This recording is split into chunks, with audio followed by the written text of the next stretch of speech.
C'est fou, hein? Tu sais, quand je parle, puis je dis souvent, c'est important de rester calme quand la bourse a des soubresauts, puis de ne pas stresser.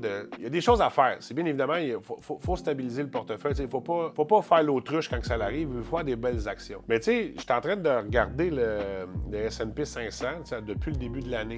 Puis il a été à moins 14, là, pendant l'année.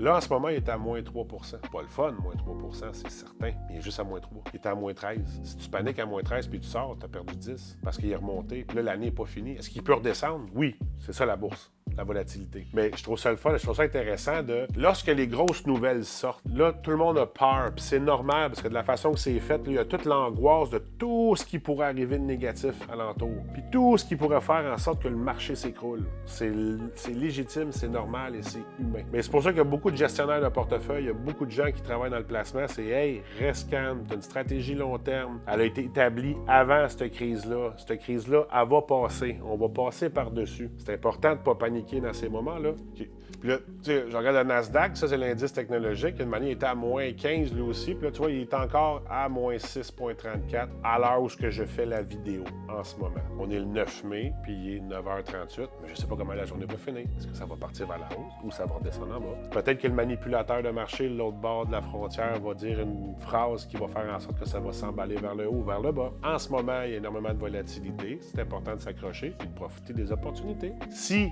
bien évidemment, vous avez la tolérance pour ça, vous avez le temps devant vous et vous avez les moyens de le faire. Là, tout ce que je viens de parler, je dis pas d'aller acheter les deux titres. C'est pas ça que je suis en train de dire. J'explique, je les ai pris en exemple pour expliquer la volatilité des marchés.